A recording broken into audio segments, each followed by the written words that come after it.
The stars looked different from here. Captain Allison Wright stood at the view screen of the Earth Defense Fleet flagship Determination and took a deep breath. After 3 decades of space exploration, humanity had finally been invited to meet representatives of the Galactic hegemony, an ancient empire spanning hundreds of star systems. "Nervous, Captain?" asked Jack Morrison, her tactical officer. The young lieutenant had a gift for reading people. "Wouldn't you be?" Wright smiled, smoothing down her uniform. First official contact with an alien civilization. The history books are watching us. The Determination approached the meeting point, a massive space station orbiting Proxima Centauri, the closest star to Earth's sun. The station hadn't been there 2 weeks ago.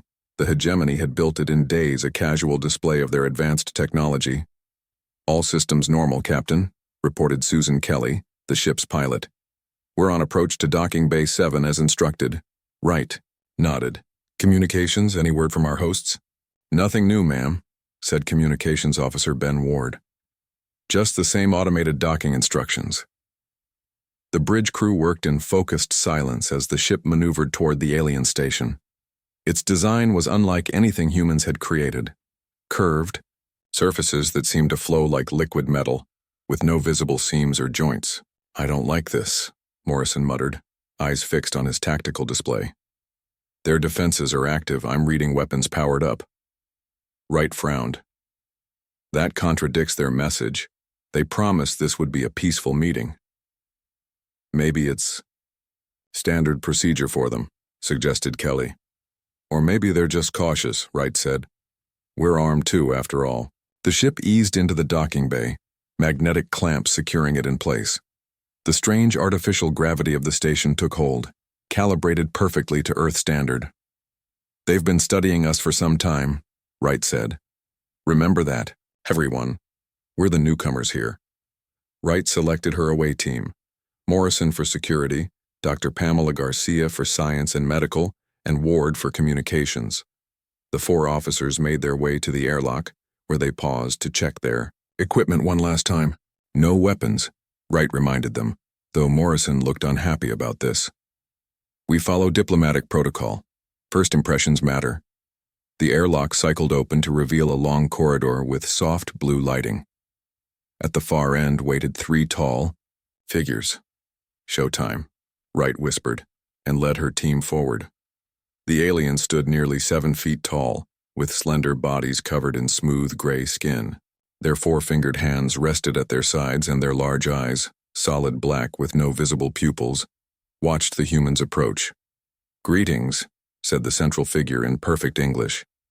"I am Ambassador ZX Taylor of the Galactic Hegemony. We welcome the representatives of Earth." Wright stepped forward. "Captain Allison Wright of the Earth Defense Fleet. We are honored to meet you, Ambassador." The alien made a gesture that might have been a bow. "You have advanced quickly, humans. Faster than most species we encounter. It is unusual." "We're eager to learn and grow," Wright replied diplomatically. The ambassador led them to a large chamber with a circular table. Other aliens, at least 6 different species by Wright's count, observed from the sides of the room. "Please be seated," said Zex Talar. "We have much to discuss about your future." Something in the way he said, "your future," sent a chill down Wright's spine, but she maintained her composure as they sat down. "The hegemony has existed for 12,000 of your years," the ambassador began. "We bring order and advancement to all species in our domain, and now it is time for humanity to join us." Wright nodded carefully. "We look forward to peaceful relations with your people, Ambassador." "You misunderstand," said Zex Talar, his voice suddenly colder. "This is not an invitation to diplomatic relations. This is an announcement of your integration." Morrison tensed beside Wright. Dr. Garcia looked confused. "Integration?" Wright asked. "Your species will become a client race of the hegemony," the ambassador explained as if discussing the weather. "Your resources and unique biological properties will serve the greater good. Your military assets will be absorbed. Your governments will answer to hegemony representatives." Wright felt her heart pound but kept her voice even. Ambassador, with respect, Earth is not looking to surrender its independence. We came here hoping to establish friendly relations between equals. Zixtalar tilted his head. Equals? You are barely spacefaring. The hegemony was mapping distant galaxies when your kind was learning to make fire. Nevertheless, Wright said firmly, I have no authority to commit Earth to this integration, nor would our people accept it. The aliens' expression didn't change. Their faces weren't built for human emotions, but the temperature in the room seemed to drop. We have observed your species for decades, Zexteller said. You are unpredictable, dangerous. Your minds work in chaotic patterns. You create weapons before you fully understand their principles. You take risks no rational species would consider. That's called innovation, Morrison cut in, ignoring Wright's warning glance. That is called a threat, the ambassador replied. The council has already decided. Earth will be integrated peacefully if possible. If not, Wright stood up slowly. I believe we're done here. My government will need to be informed of your proposal. There is no proposal, Captain. There is only inevitability. Zextalar touched a panel on the table. Your vessel is now being secured for transport to our processing center. Do not resist. Wright tapped her communicator. Right to determination. Status report. Captain, came the panicked voice of the acting bridge officer. 3 hegemony warships just decloaked. They're powering weapons. Wright looked at the ambassador.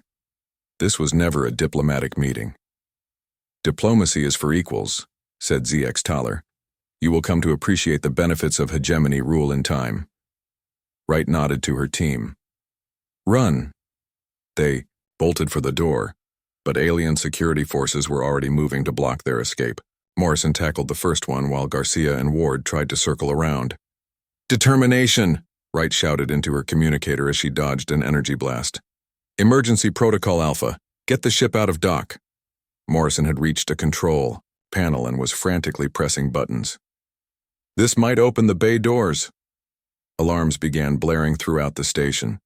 The humans fought their way back toward the corridor leading to their ship. They're bringing in heavy security, Morrison warned, pointing at a group of heavily armored aliens approaching. We won't make it, Wright realized. Determination, prepare to break away without us. No way, Captain, came the reply. We're coming in hot. Stand by that east doorway. Seconds later, the wall beside them exploded inward as the Determination fired its cutting beams, creating a new entrance. Go, Wright ordered, pushing her team through the breach. They raced aboard as the ship's engines roared to life. The magnetic clamps strained and broke as the captain of Earth's flagship made the desperate decision to tear free from the station. Hegemony vessels are firing, reported the sensor officer as Wright reached the bridge. The ship shuddered under the impact of alien weapons. Return fire, Wright ordered. All batteries. Give us room to maneuver. Shields at 60%, Morrison reported, taking his station. Their technology is way beyond ours, Captain. Wright watched the tactical display as 3 massive alien warships moved to surround them. Options, people. I need options. Morrison hesitated, then said, the prototype EM Cascade system. It's not approved for combat use, but do it, Wright ordered without hesitation. Morrison's fingers flew over his console. Charging EM Cascade. This might fry our systems too, but the ship rocked violently as another hit landed. Now, Lieutenant, fire everything we've got. Morrison hit the activation sequence. For a moment, nothing happened. Then a wave of blue-white energy erupted from the Determination, spreading outward in all directions. To everyone's shock, the energy wave passed through the hegemony ships like they were made of paper. Their lights flickered and died. Their weapons went silent. What just happened? Wright asked, staring at the display. I don't know, Morrison admitted. The cascade should have just disrupted their communications, maybe their targeting systems, but this, whatever it did, it worked, Wright said. Get us out of here before they recover. Maximum speed back to Earth. As the Determination leapt away from the disabled alien ships, Wright looked back at the view screen one last time. We came in peace, she whispered. They chose war. Earth's first interstellar war had begun, And somehow humans had just discovered a weapon that terrified the galaxy's oldest empire. 6 months had passed since the disastrous first contact. Earth had changed. Factories that once made cars now built spacecraft parts. Schools taught alien languages alongside math and science. Every nation had put aside old fights to face the new threat from the stars. Commander Samantha Reeves stared at the weapon schematics on her screen. Before the aliens came, she had been a physicist at MIT. Now she led Project Breakthrough, a team of scientists trying to understand why Lieutenant Morrison's experimental weapon had worked so well against the hegemony ships. "Any progress today?" asked General Alan Foster as he entered her lab. Reeves rubbed her tired eyes. "Some. We've figured out why their shields couldn't stop our EM cascade. It operates on a quantum level they seem to ignore in their technology. Can we build more weapons like this? We're working on it. But there's something strange here." She pointed to a series of equations. "The effect is stronger when the weapon is operated by certain people. The energy somehow resonates differently with different operators." The general frowned. "You're saying some humans are better at using this technology than others?" "Yes, but I don't know why yet." Reeves sighed.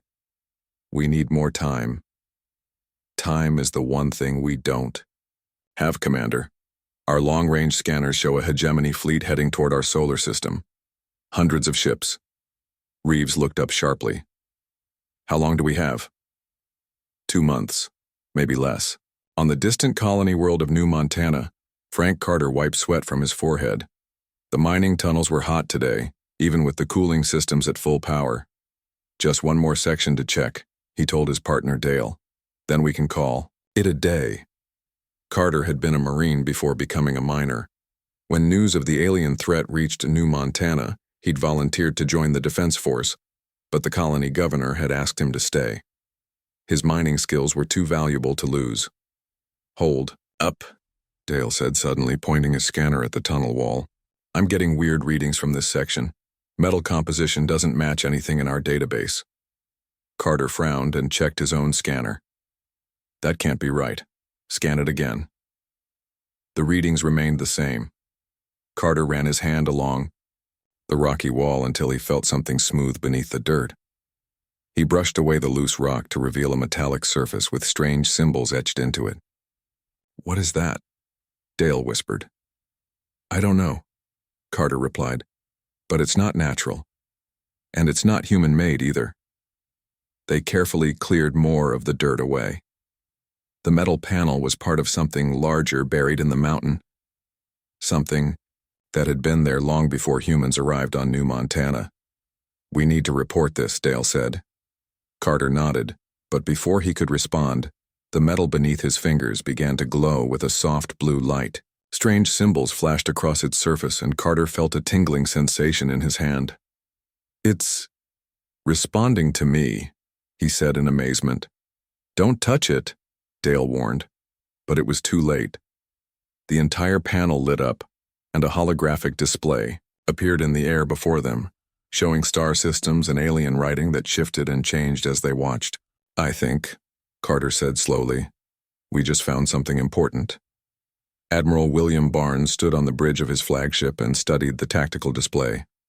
Earth's space fleet was small compared to what the hegemony could bring to bear, but Barnes had spent his career outsmarting stronger opponents. "Status report," he ordered. His second-in-command, Captain George Rivera, stepped forward. "All ships are in position, Admiral. Defense stations around Mars and Jupiter are online. The lunar base has finished installing the new weapon systems." Barnes nodded.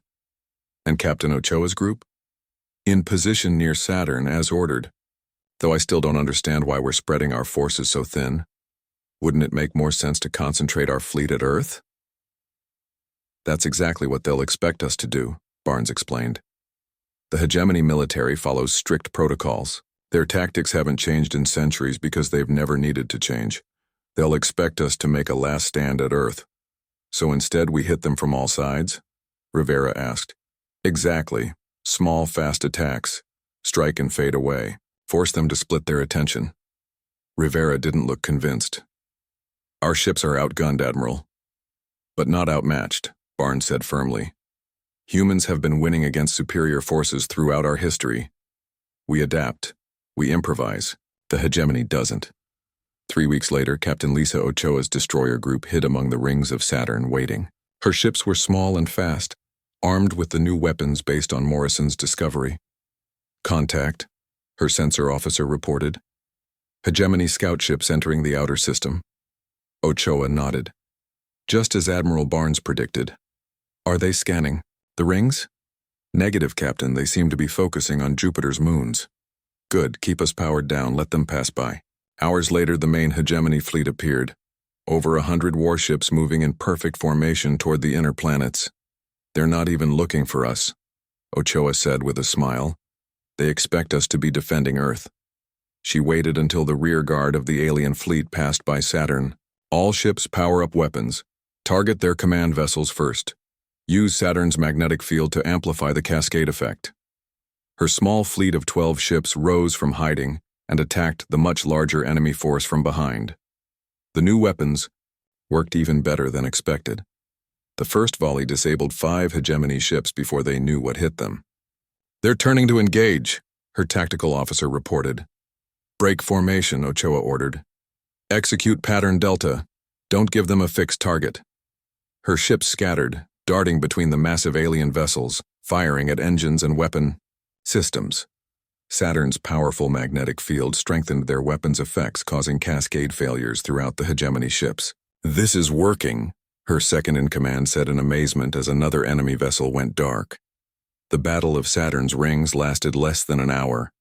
When it was over, Ochoa's fleet had destroyed or disabled 27 hegemony ships while losing only 3 of their own. As they prepared to withdraw, Ochoa received a message from Admiral Barnes. Well done, Captain. The hegemony fleet is splitting up to deal with multiple threats. Their formation is breaking down. Phase 2 begins now, Ochoa smiled grimly. Tell the Admiral we're recovering survivors from one of their command ships, including what appears to be a high-ranking officer. Later, that captured officer would stare at his human interrogators with a mixture of fear and disbelief. You don't understand what you've done, the alien said. The Council fears you humans above all other species. They call you the awakened predators. They say your minds work like those of the precursors. Who are the precursors? Asked the intelligence officer. The alien's 4-fingered hand trembled. Those who came before. Those who the hegemony overthrew long ago. Those whose technology you now rediscover. He leaned forward. Why do you think our ships cannot withstand your weapons? You use principles we have forbidden for thousands of years. Why forbid useful technology? The officer asked. Because some knowledge is too dangerous, the alien replied. Because your kind sees connections that should not be seen. The Council was right about one thing. When faced with humans, the wisest course is to run. Back on New Montana, Frank Carter watched as scientists examined the alien artifact he had discovered. The device responded only to human touch, specifically to Carter's touch. When he placed his hand on it, the holographic displays showed what appeared to be schematics for advanced technology. It's like it was made for us to find, one scientist said in wonder. Carter shook his head. Not for us. For someone like us. Someone who was here before. As humanity prepared for the next phase of the war, the storm clouds gathered. But for the first time since the conflict began, there was hope. Humans were not as alone in the galaxy as they had thought, and they had advantages the hegemony never expected them to discover. 1 year into the war with the galactic hegemony, Earth still stood. It wasn't winning, not exactly, but humanity had survived far longer than the aliens had expected. Commander Samantha Reeves hadn't slept properly in days. Her lab at Project Breakthrough was filled with coffee cups and half-eaten sandwiches. Screens covered the walls displaying test results and equations that would have made no sense to most people. I need you to try again, she told the tired test subject sitting in the experimental chamber. Focus on the energy pattern just like before. The young woman, a pilot named Olivia Grant, placed her hands on the control panel. The machines around, her hum to life glowing with a soft blue light. I can feel it, Grant said quietly. It's like Like it's speaking to me. Reeves watched the readings on her screen with growing excitement. The quantum field is responding to your neural patterns. It's working. The energy output climbed higher, far beyond what their previous test had shown. Then the system shut down suddenly, and Grant slumped in her chair. "Are you okay?" Reeves asked, rushing to check on her. "I'm fine," Grant said, though she looked pale. "What happened?" Reeves helped her to her feet. "You just proved my theory. Human consciousness interacts with quantum fields differently than other species. That's why our weapons worked against the hegemony, when they shouldn't have." "I don't understand," Grant admitted. "The hegemony builds technology based on strict rules and limits," Reeves explained. "But humans, we think outside those limits. Our minds can see patterns they ignore or avoid, and somehow, that ability affects how certain technologies work when we use them." A military aide burst into the lab. "Commander, the President needs you immediately. They've brought something to Earth. Something big." Frank Carter watched as they carefully unloaded the alien artifact he had discovered on New Montana. It had taken 3 months to safely dig it out of the mountain and transport it to Earth. Now it sat in a heavily guarded facility, still glowing softly whenever he approached it. "Mr. Carter," said an official-looking woman who entered the room. "I'm Commander Reeves. I understand this device responds to you?" Carter nodded. "Only me so far. They've had hundreds of people try to activate it, but nothing happens unless I touch it." Reeves studied the artifact. It was roughly the size of a car, covered in smooth metal with no visible seams or joints. Strange symbols flowed across its surface like water. "Show me," she said. Carter placed his palm against the cool metal surface. Immediately, the artifact lit up, projecting holographic displays into the air around them. Complex diagrams and symbols appeared, shifting and changing as if responding to his thoughts. "Amazing," Reeves whispered. "Do you understand any of this?" "Not really," Carter admitted. "But sometimes, it feels like I almost can. Like it's trying to teach me something." Reeves took a deep breath. "Mr. Carter, I believe this is a teaching tool, left by a species called the Precursors. The hegemony mentioned them. They were overthrown thousands of years ago. And they left this for us to find? Not specifically for humans, perhaps, but for a species with similar cognitive patterns." Reeves touched one of the holographic displays, and to her surprise, it responded to her as well. I think the precursors and humans perceive reality in similar ways." Carter watched as she interacted with the display. "Why does that matter?" "Because," Reeves said slowly, "it might explain why the hegemony fears us so much. And it might give us the key to winning this war." Colonel Eric Daniels stood on the bridge of the stealth ship Shadow. Around him, his crew prepared for humanity's first offensive operation deep in hegemony territory. "Status report," he ordered. "All systems green, Colonel," his second-in-command replied. "The new stealth systems are functioning perfectly." "As far as the hegemony can tell, we don't exist," Daniels nodded. His fleet consisted of just 5 ships, small, fast vessels equipped with technology derived from Commander Reeves's research and the precursor artifact. They had trained for months for this mission, a raid on the major hegemony supply depot at Tau Ceti. "Remember," Daniels told his crew, "our goal isn't just to destroy the depot. It's to show the hegemony that nowhere in their empire is safe from us." The small fleet moved silently through space, their new drives leaving no energy, signature that hegemony sensors could detect. When they reached Tau Ceti, they found exactly what intelligence had predicted: a massive space station surrounded by cargo ships and a small defensive force. "They're not expecting any trouble," Daniels observed. "They think they're too deep in their territory for us to reach." "Sir," said his communications officer, "I'm picking up transmissions between the station and the ships. Should I try to decode them?" "No need," Daniels replied. "We're not here to gather intelligence, we're here to send a message." He turned to his tactical officer. "Target their fuel storage facilities and weapons depots. Fire when ready." The human ships decloaked and opened fire simultaneously. Their weapons, based on the same principles as Morrison's original EM Cascade but greatly refined, cut through the hegemony's defenses like they weren't even there. The alien ships scrambled to respond, but they were too slow. By the time they organized a defense, half the station was already burning.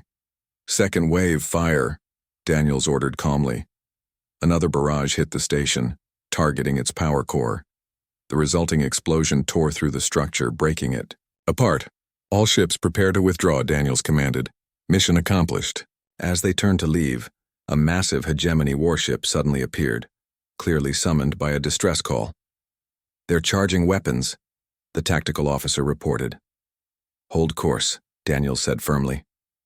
"Activate the phase shift drive." This was the most experimental of the new technologies, a system that temporarily shifted a ship partially out of normal space, making it impossible to target. Adapted from concepts found in the precursor artifact, it had never been tested in actual combat. The human ship seemed to flicker and distort, becoming translucent. The hegemony vessel fired, but its weapons passed harmlessly through the phase-shifted ships. "It works," someone whispered in awe. "Get us home," Daniels ordered. The hegemony just learned that humanity is more dangerous than they thought. On a distant world that served as one of the hegemony's administrative centers, Ambassador Nicole Winters met secretly with representatives of the VK Shari, a client species that had been under hegemony rule for centuries. "Why help us?" she asked the alien leader, whose name translated roughly as Morning Song. "Because your people fight in ways we had forgotten were possible," Morning Song replied. His species resembled tall, slender humanoids with iridescent skin. "The hegemony has ruled for so long that most species no longer remember freedom." "What can you tell us about the precursors?" Winters asked. "We've found some of their technology." Morning Song's eyes widened. "The forbidden ones? Their memory is almost erased from our histories, but there are stories, legends. They say the precursors could see beyond the material world, that their minds touched realms the hegemony fears to acknowledge. And humans?" Winters pressed. "Why does the hegemony fear us?" "There is an ancient prophecy," Morning Song said quietly, "that one day a species would arise who could see beyond the veil as the precursors did. That this species would break the chains the hegemony placed on the galaxy's development." He leaned closer. "Many of us have watched humanity's resistance with hope. If you can truly use precursor technology, if your minds work as theirs did, then perhaps the prophecy is true." "We're just fighting to survive," Winters said honestly. "Perhaps," Morning Song replied. "But in doing so, you may free us all." As Winters left the secret meeting, she carried with her detailed information about hegemony fleet movements, defense systems, and command structures, intelligence that would prove crucial in the months to come. The war was entering a new phase. Humanity was no longer just defending itself. Now it was taking the fight to the enemy, and the hegemony, for the first time in thousands of years, was afraid. 3 years had passed since first contact. The war that began with a single human ship fleeing for its life had grown into a conflict that spanned dozens of star systems. And the once mighty galactic hegemony was beginning to crack. Admiral William Barnes stood on the bridge of the dreadnought Defiance, Earth's newest and most powerful warship. Built with a combination of human ingenuity and precursor principles, it was unlike anything that had ever traveled the stars. "Status report," Barnes ordered, his voice calm despite the enormity of what they were about to attempt. "All ships report." "Ready, Admiral," replied his executive officer. "The fleet is in formation and awaiting your command." Barnes nodded. The mission ahead was the most daring yet. A direct strike at Illimex, the capital world of the hegemony. Not to conquer or occupy. Humanity didn't have the numbers for that. But to demonstrate that Earth could reach the very heart of the Empire. "Open a channel to all ships," Barnes said. When the communication officer nodded, he continued, "This is Admiral Barnes. Today we bring the war to the enemy's doorstep. Our goal is not destruction for its own sake, but to show the hegemony that their capital is not beyond our reach. Fight well, fight smart, and remember, We're making history today. He turned to his navigation officer. Signal the fleet, begin the jump sequence. The massive engines of the human fleet powered up. The new jump drives, based on precursor technology, allowed them to travel faster than the hegemony thought possible. In a flash of brilliant light, the fleet vanished from Earth space. Major Olivia Grant sat in the control chamber of her specialized fighter craft. Around her, 11 other pilots prepared for the most important mission of their lives. They were the Phantom Squadron, pilots chosen for their unique ability to interface with the new phase shift technology. Remember your training, Grant told her team over the comm. The phase shift will feel strange. Trust your instincts, not just your instruments. The 12 small ships were housed inside the Defiance, waiting for the moment they would deploy. Each pilot wore a neural interface that connected them directly to their ship, allowing them to control the phase shifting through thought alone. Phantom Squadron, came Admiral Barnes's voice. Prepare for deployment. We're approaching Illumex. Grant took a deep breath. Acknowledged, Admiral. We're ready. The human fleet dropped out of jump space near the hegemony capital. Illumex was a massive world, surrounded by orbital platforms, defense stations, and hundreds of warships. It was the most heavily defended planet in the galaxy. Alarms immediately blared as the hegemony detected the human fleet. Enemy vessels, powering weapons, reported the tactical officer on the Defiance. Launch Phantom Squadron, Barnes ordered. Grant felt her ship release from its dock. Phantoms form up. Prepare to phase on my mark. The 12 fighters moved into formation. Ahead of them lay the outer defense grid of Illumex, a network of energy fields and automated weapons designed to prevent any unauthorized ship from approaching. The planet.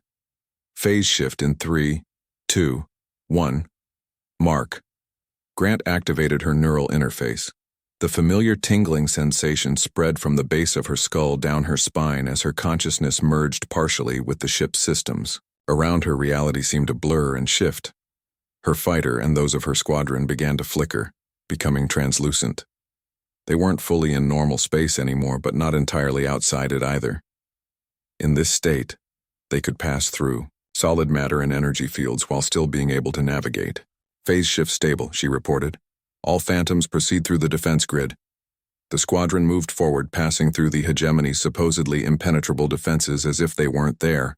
Alarm signals flashed across hegemony networks as their sensors detected objects that shouldn't exist, moving in ways their science said were impossible. We're through the outer grid, Grant reported, proceeding to phase point Alpha.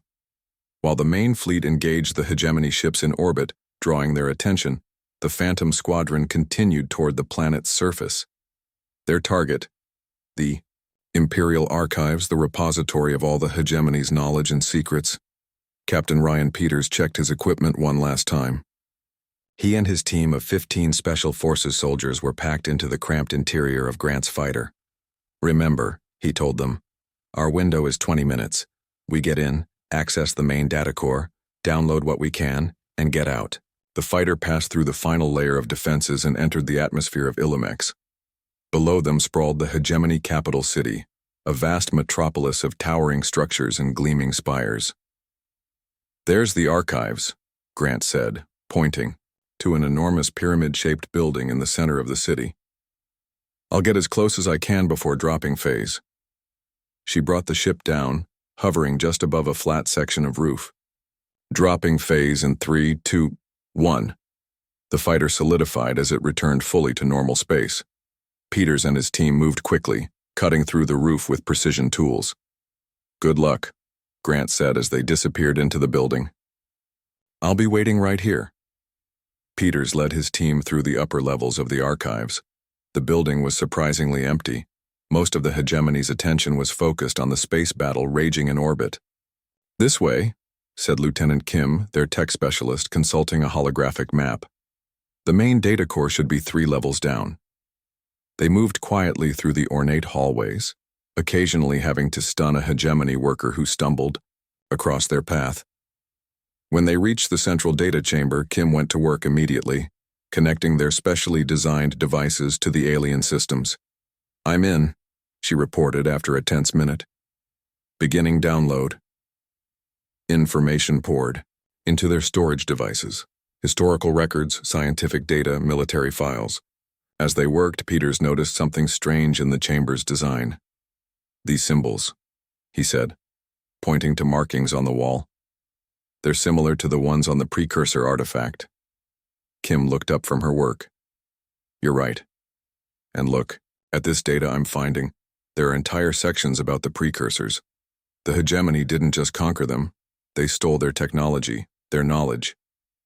"How much time do we have left?" Peters asked. 7 minutes, Kim replied. "But I've found something big, a genetic database, comparing precursor DNA with human DNA." Peters moved to look at her screen. "What does it say?" "It's incomplete, but it looks like humans share certain genetic markers with the precursors. We might be related somehow." A door slid open at the far end of the chamber. Peters spun, weapon raised, then froze. Standing in the doorway was a tall, regal-looking alien wearing ornate robes. "The High Chancellor," Kim whispered in shock. The leader of the entire hegemony studied them calmly. "I wondered when you humans would find your way here," he said in perfect English. Peters kept his weapon trained on the alien. "Don't move." "I have no weapons," the Chancellor said, raising his four-fingered hands. "I merely came to see for myself." "See? What?" Peters demanded. "The children of the precursors, those who would fulfill the prophecy." The Chancellor took a step forward. "You don't just use technology, you understand it. You question it. You see beyond the rules and limitations we've built our empire upon, and that makes you more dangerous than fleets or weapons ever could." "Is that why you tried to enslave us?" Peters asked. "We tried to control you before you could grow too powerful," the Chancellor admitted. "We failed." Kim's device beeped. "Download complete. We need to go." Peters backed toward the exit, keeping his weapon aimed at the Chancellor. "This war could have been avoided. You chose to attack us." "Yes," the Chancellor said simply. "And now we will all face the consequences of that choice."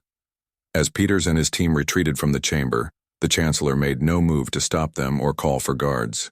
He merely watched them with an expression that might have been resignation, or perhaps fear. In orbit, the battle raged. The human fleet was outnumbered 5-1, but they fought with a ferocity and adaptability the hegemony couldn't match. The Defiance moved through the enemy formation like a blade, its advanced weapons cutting through ships that should have been impervious. "Captain Peters reports mission complete," the communications officer told Admiral Barnes. "Phantom Squadron is extracting." Barnes nodded. "Send the signal. All ships prepare to withdraw." As the human fleet disengaged and prepared to jump back to Earth space, they left behind a hegemony capital in chaos. For the first time in millennia, an enemy force had reached Illumex itself, and the psychological impact was devastating. The empire that had ruled the galaxy for 12,000 years was no longer invincible. And throughout their vast domains, the subjected species began to whisper of revolution. 4 years after the disastrous first contact, representatives from across the galaxy gathered at Proxima Centauri, the very place where the war began. The space station, once a symbol of hegemony power, now served as neutral ground for peace. Toxted Admiral William Barnes stood by the large viewing window, watching ships arrive from dozens of worlds. Some belonged to the hegemony, others to former client species who had broken free during the conflict, and of course, there were the ships of Earth's growing fleet. "Never thought I'd see this day," said Captain Allison Wright, who had survived. The first contact disaster to become one of Earth's most respected commanders. "Neither did I," Barnes admitted. "But here we are." The Treaty of Proxima wasn't just an end to hostilities, it was the birth of something new. The galactic hegemony would become the Galactic Commonwealth, with all species given equal representation in a new council. In the main conference chamber, the former High Chancellor of the hegemony signed the final document alongside President Russell of Earth. The once mighty leader looked older now, his imperious bearing diminished by years of war and revolution. "Let this mark a new beginning," said President Russell, "not just for humans and the former hegemony, but for all sentient beings who wish to explore the stars together. The signing was broadcast across hundreds of worlds. On planets where species had lived under hegemony rule for millennia, people watched in amazement as a new era began. 6 months later, Commander Samantha Reeves stood in the entrance hall of the newly established Galactic Science Academy on Earth. Students from 40 different species filled the corridors, all coming to study without the artificial limitations the hegemony had imposed. "Professor Reeves," called a young VK Sherry student, approaching with a datapad. "I've been studying the quantum resonance theories you published. The implications for transportation technology are amazing." Reeves smiled. "That's just the beginning. When we share knowledge freely, there's no limit to what we can achieve." Across the campus, Frank Carter led a team of mixed-species archaeologists. The precursor artifact he had discovered was now just one of many being studied throughout the galaxy.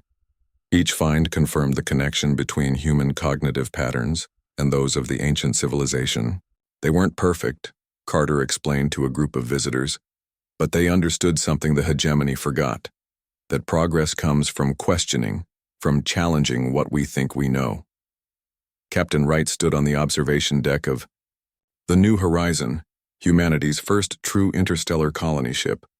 Unlike the military vessels that had fought the war, this ship was built purely for exploration and discovery. "Where will you go first?"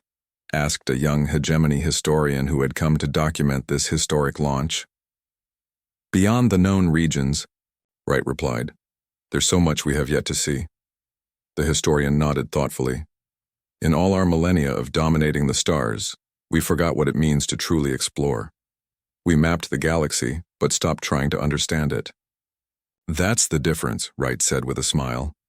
"Humans never stop asking why."